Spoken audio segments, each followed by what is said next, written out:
Hi everybody, this is Pam with Jesusjunkjournals, and I am going to do another video on humanizing your journal.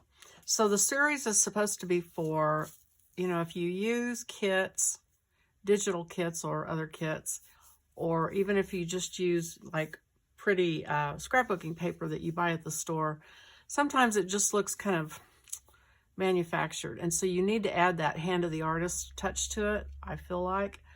Anyway, so that's why this series was started, just things you can do.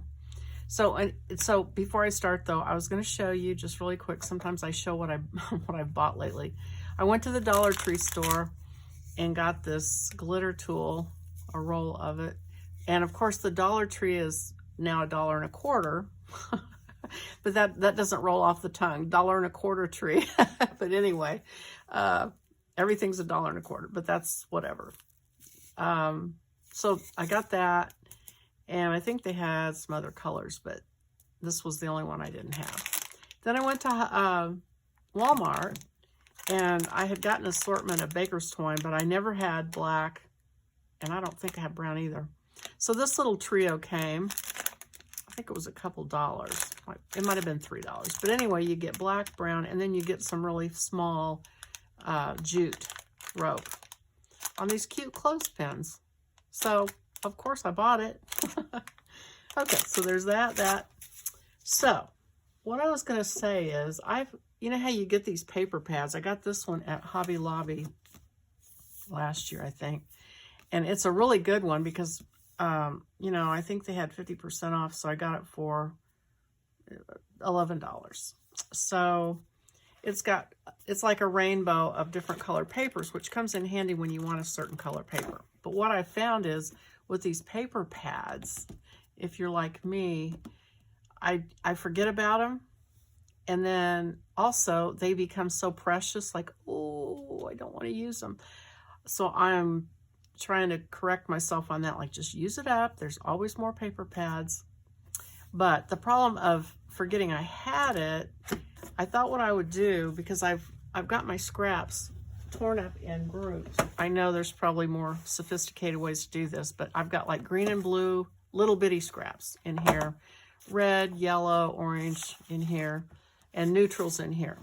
These are the small scraps. Of course, I have a bucket with medium scraps and one with large scraps. So on and so forth.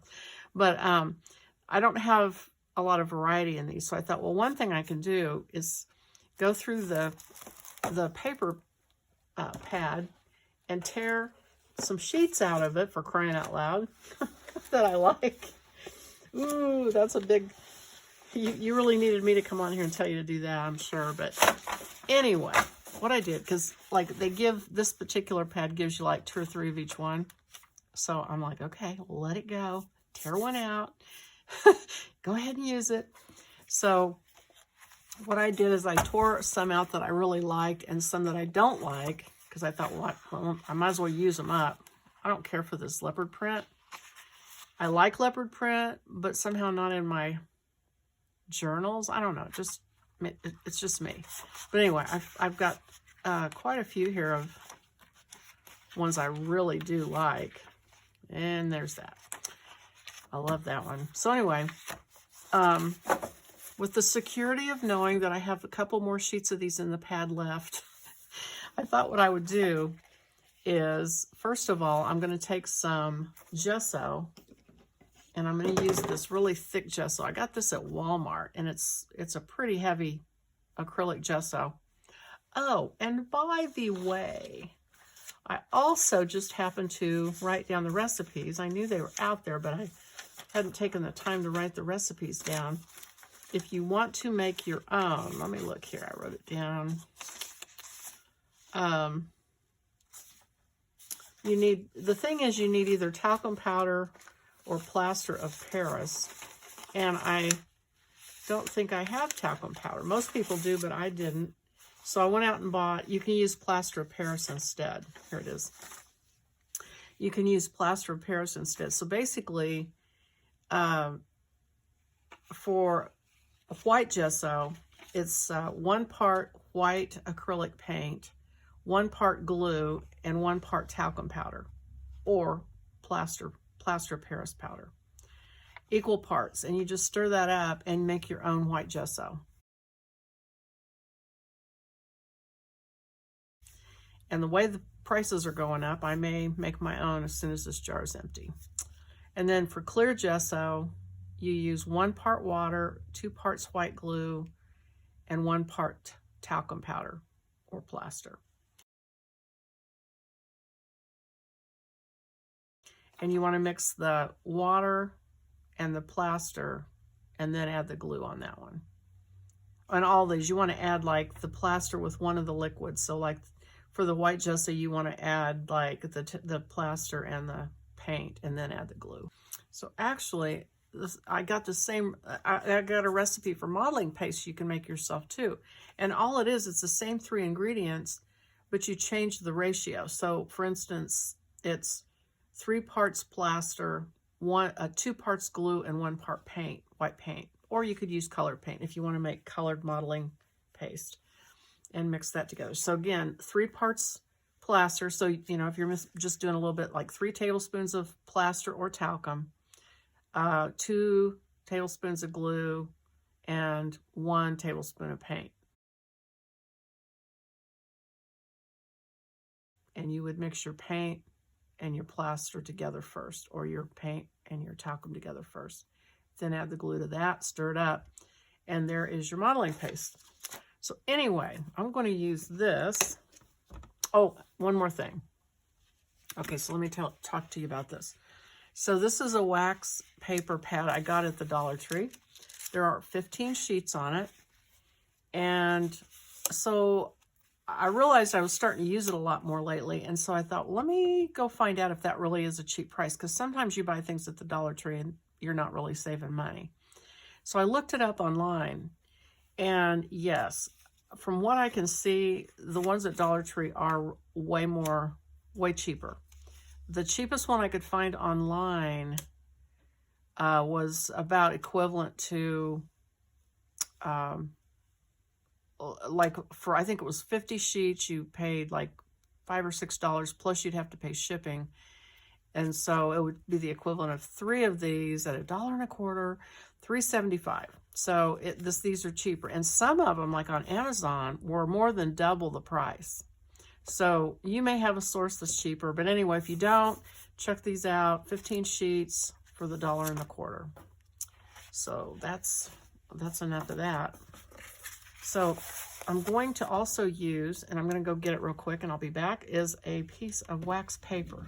And you know, I mean, here's wax paper in a roll. If you wanted to use that, you could just get a roll of wax paper and use it actually, and just tear a piece off. So there's another choice. Okay, so I'm going to wad this up and use it to blot some of my gesso onto these sheets and just kind of add some texture.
Okay, so that is it. I went lighter on this one because I really like this pattern. I don't really want to obscure it.